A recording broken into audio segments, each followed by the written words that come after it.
आप सभी को जय मसीह की मेरे प्रियो। परमपिता परमेश्वर की असीम कृपा और उसका प्यार हम सब पर बना रहे। आमीन। मेरे प्रियो, आज हम देखेंगे कि हमारे परमपिता परमेश्वर यहोवा में कौन से गुण हैं। जब हम एक दोस्त में देखते हैं कि उसमें कितने अच्छे गुण हैं, तो हम उसे सही मायने में जानने लगते हैं और उससे हमारी दोस्ती दिनों दिन गहरी होने लगती है। उसी तरह जब हम जानेंगे कि यहोवा में कौन कौन से गुण हैं, तो हम उसकी शख्सियत को और अच्छी तरह जान पाएंगे और उससे हमारी दोस्ती गहरी होती जाएगी। परमेश्वर में बहुत से बेहतरीन गुण हैं, लेकिन उसके 4 गुण सबसे खास हैं। वे हैं शक्ति, बुद्धि, न्याय और प्यार।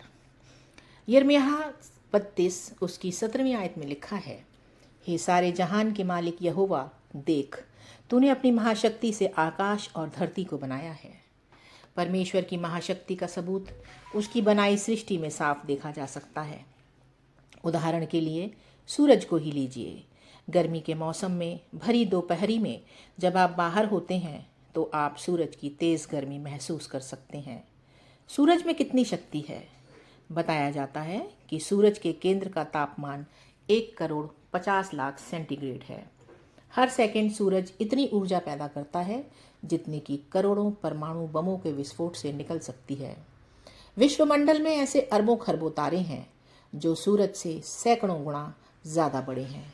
ऐसा ही एक विशाल तारा है युवा स्कूटी। वैज्ञानिक अनुमान लगाते हैं कि इस तारे का व्यास सूरज से 1700 गुना ज़्यादा है। अगर ये तारा सूरज की जगह होता तो वह पूरी धरती को घेर लेता, यहाँ तक कि बृहस्पति ग्रह के कक्ष से भी आगे तक समा जाता। यह विशालकाय तारा इस बात का एक बड़ा सबूत है कि यहोवा ने वाकई हमारी महाशक्ति से धरती और आकाश को बनाया, वैसा ही जैसे बाइबल में लिखा है। परमेश्वर की शक्ति से हमें कैसे लाभ होता है? परमेश्वर ने अपनी शक्ति से जो भी बनाया है वह हमारे जीवन के लिए बहुत ज़रूरी है, जैसे सूरज और धरती की सारी चीज़ें। परमेश्वर हर एक इंसान की खातिर भी अपनी शक्ति का इस्तेमाल करता है। मिसाल के लिए उसने पहली सदी में यीशु को कई चमत्कारी करने की शक्ति दी।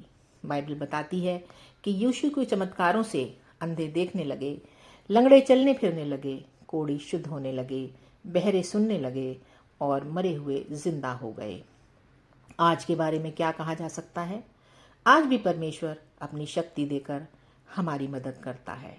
बाइबल में लिखा है कि यहोवा थके हुओं में दम भर देता है और उस पर भरोसा रखने वालों को नई ताकत मिलती है। ये हम यशाया 40 उसकी 29 और 31 आयत में पढ़ सकते हैं।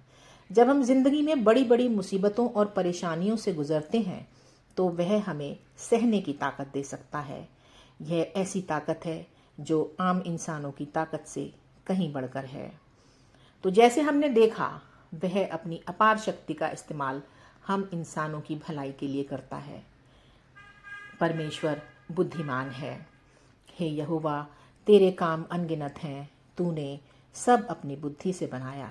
भजन संहिता 104 उसकी 24वीं आयत। परमेश्वर की रचनाओं पर हम जितना ज़्यादा गौर करते हैं, उतना ज़्यादा हम विस्मय से भर जाते हैं कि वह कितना बुद्धिमान है। आज वैज्ञानिक सृष्टि की चीज़ों का अध्ययन करते हैं और उनकी नकल करके अपने आविष्कारों में सुधार लाते हैं। अध्ययन के क्षेत्र को बायोमिमेटिक्स या बायोमिमिक्री कहा जाता है। इस तरह सृष्टि का अध्ययन करके वैज्ञानिकों ने कैमरे की लेंस जैसी छोटी चीज़ों से लेकर हवाई जहाज़ जैसी बड़ी बड़ी चीज़ों की बनावट में सुधार किया। परमेश्वर की बुद्धि का सबसे बड़ा सबूत हम इंसानों की बनावट है। गौर कीजिए कि एक माँ के गर्भ में बच्चा कैसे बढ़ता है। इसकी शुरुआत एक छोटी सी कोशिका से होती है, जिसके डीएनए में सारी आनुवंशिक जानकारी होती है। फिर यह कोशिका विभाजित होती है और उससे बहुत सी कोशिकाएं बन जाती हैं जो दिखने में एक जैसी लगती हैं। मगर फिर ऐन वक्त पर कोशिकाएं करीब 200 किस्म की अलग अलग कोशिकाओं का रूप लेने लगती हैं, जैसे रक्त कोशिकाएं, तंत्रिका कोशिकाएं, हड्डियों की कोशिकाएं वगैरह वगैरह। कुछ ही समय के अंदर शरीर के अंग बनने लगते हैं और काम भी करने लगते हैं। देखते ही देखते 9 महीनों के अंदर शुरू की वह कोशिका एक बच्चे का रूप ले लेती है, जो करोड़ों कोशिकाओं से मिलकर बना होता है। परमेश्वर की इस बेमिसाल रचना ने कई लोगों को हैरत में डाल दिया है। वे भी बाइबल के एक लेखक की तरह महसूस करते हैं जिसने परमेश्वर से कहा, मैं तेरी तारीफ करता हूँ क्योंकि तूने मुझे लाजवाब तरीके से बनाया है। भजन संहिता 139 उसकी 14वीं आयत। परमेश्वर की बुद्धि से हमें कैसे लाभ होता है?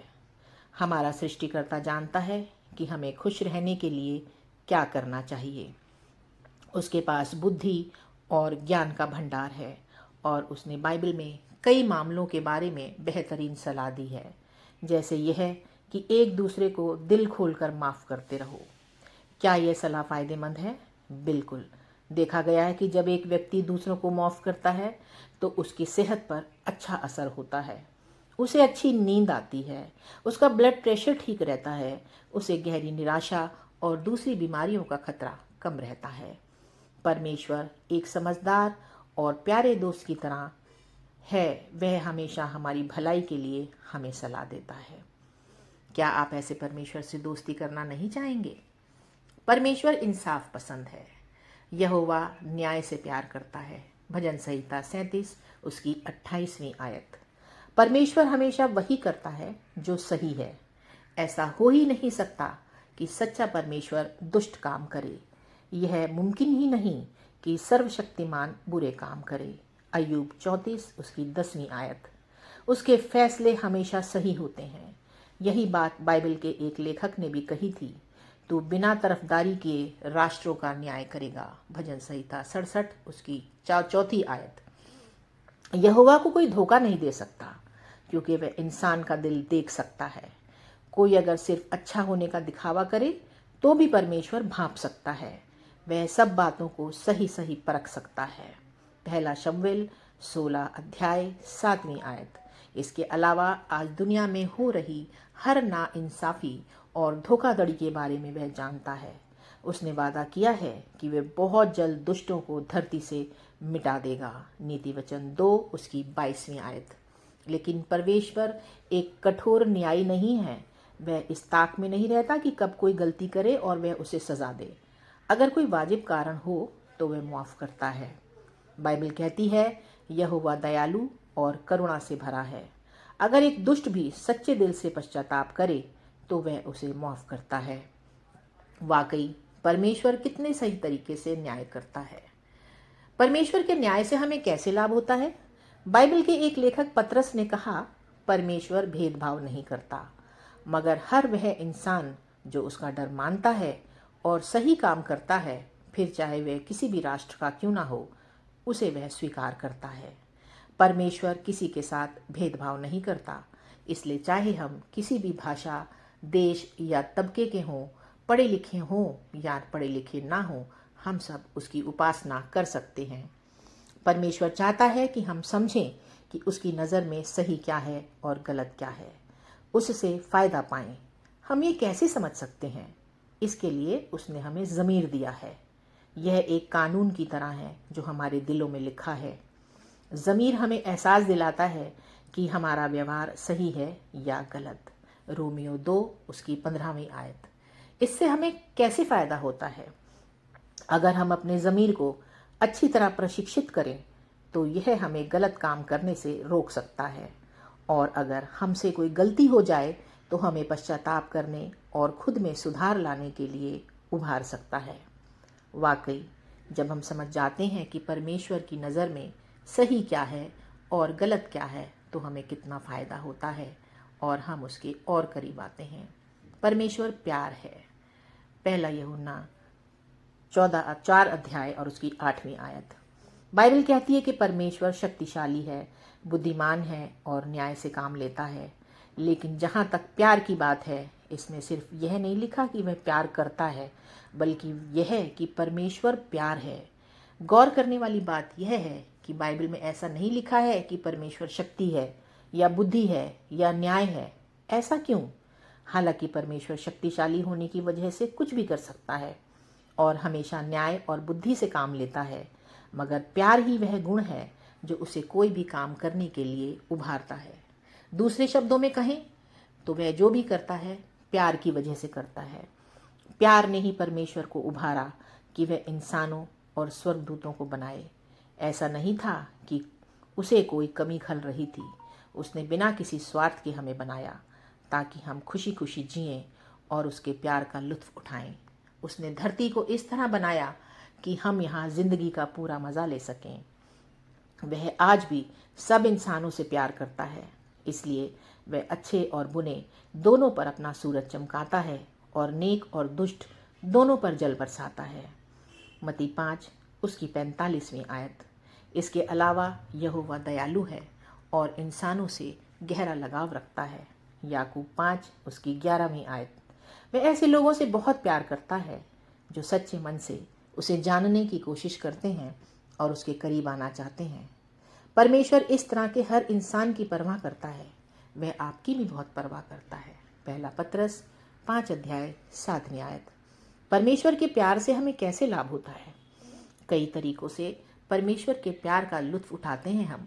डूबते सूरज का नज़ारा, छोटे बच्चे की किलकारी, अपने परिवार वालों का साथ और इस तरह की न जाने कितनी ही बातें हमें खुशियाँ देती हैं।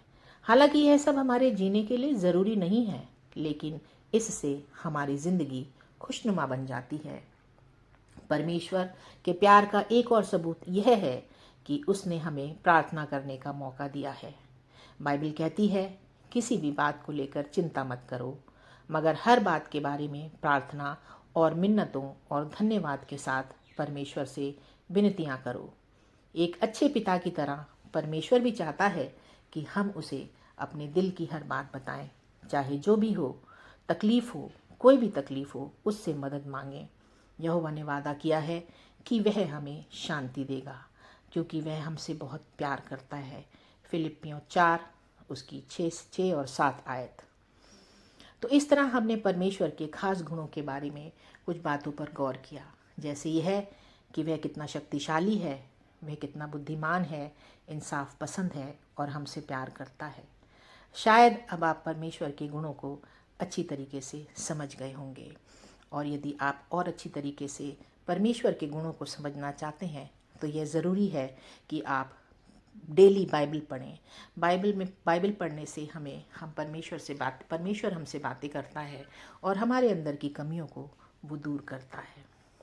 आशा करती हूँ मेरा ये वीडियो आपको ज़रूर पसंद आया होगा। यदि मेरा ये वीडियो आपको पसंद आया तो इसे ज़्यादा से ज़्यादा लोगों तक शेयर करें, ताकि लोग हमारे परमेश्वर के गुणों के बारे में जानें और समझें। हमारा परमेश्वर सच्चा है, वह न्यायप्रिय है, महान है, वो हमसे बहुत प्यार करता है। अपनी बनाई हुई किसी भी रचना से वह नफ़रत नहीं कर सकता। हम जितना उसके पास जाएंगे, यदि हम एक कदम उसकी तरफ को बढ़ाते हैं तो वो 1000 कदम हमारी तरफ बढ़ाता है। अपने परमेश्वर के करीब जाएं, अपनी सारी चिंताओं को उसके चरणों में डाल दें, अपनी सारी परेशानियां उसे बताएं, रोज़ उससे बातें करें, उसको बताएं, अपने दिल का हाल उसके सामने खोलें और वो आपकी हर समस्या का हल निकालेगा, क्योंकि वही एक हमारा एकमात्र सहारा है। जब पूरी दुनिया हमें धोखा दे देती है, हमारे अपने भी जब हमारा साथ छोड़ देते हैं और जब हम अपने आप को बिल्कुल अकेला पाते हैं इस दुनिया में, तो हमें कोई सहारा नज़र नहीं आता, हमें केवल परमेश्वर का सहारा ही नज़र आता है और वो दोनों बाहें फैलाए हमारा इंतज़ार कर रहा होता है। तो हम क्यों अपने परमेश्वर को इंतज़ार करने दें? हम क्यों दूसरों की बातों में अपने दिल को उलझाएं? हम क्यों परेशान हों कि कोई हमें समझता नहीं है, कोई हमें प्यार नहीं करता, जबकि हमें समझने वाला, हमें प्यार करने वाला हमारा परमेश्वर हमारी बाट जो रहा होता है। उसने तो हमसे इतना प्यार किया कि उसने अपना इकलौता बेटा हमारे लिए दे दिया, ताकि हम उस पर विश्वास लाएं और हमेशा की ज़िंदगी पाएं, हलाक ना हो बल्कि अनंत जीवन पाएं। तो हमें ज़रूरत है कि हम अपनी परेशानियां परमेश्वर के कदमों में डालें और उससे दिन रात प्रार्थना करें, उसके करीब रहें। जितना हम उसके करीब रहेंगे उतना हम आशीष पाएंगे। हमें चाहिए कि हम सुबह उठ के अपने पूरे परिवार के साथ परमेश्वर यहोवा का धन्यवाद दें हर चीज़ के लिए जो उसने हमें दी हैं। उसने हमें इतना स्वस्थ शरीर दिया, खाने को खाना दिया, पहनने को कपड़ा दिया, रहने के लिए सिर छुपाने को छत दी। ये सब चीज़ें उसने हमें दी। हम देख सकते हैं, हम सुन सकते हैं, हम बोल सकते हैं, हम चल फिर सकते हैं, हम हाथों से काम कर सकते हैं। बहुत से लोगों के पास ये सब चीज़ें नहीं हैं, लेकिन परमेश्वर ने हमें सब दी हैं। तो उनकी इन सब चीज़ों के लिए हमें परमेश्वर का धन्यवाद करना अति आवश्यक है, क्योंकि उसका धन्यवाद करना बहुत अच्छा है। और उसके धन्यवाद करने से, जब हम उसकी हर चीज़ के लिए धन्यवाद करते हैं तो हमें वो हमसे प्रसन्न होता है, वो खुश होता है कि मेरे बच्चे मुझे याद रखते हैं। उसने ये धरती हम लोगों के लिए बनाई ताकि हम यहाँ रहकर हर चीज़ का फ़ायदा उठा सकें, उसकी दी हुई ज़िंदगी का हम लुत्फ़ उठा सकें, जैसे कि पहले बताया गया था। तो परमेश्वर को कभी ना भूलें, हमेशा उसकी आशीषों को स्मरण करते रहें, याद करते रहें कि उसने कैसे हमें ये ज़िंदगी दी। याद करें, शुरू से बैठ के जब प्रेयर में जाएं तो बैठ के ये हमेशा याद रखें, अपने बचपन से लेके अब तक की सारी चीज़ों को याद करें कि कैसे आपने उसने आपको बचपन से लेकर और अब तक संभाल के रखा है। जय मसीह की। आप इस बात को हमेशा याद रखें।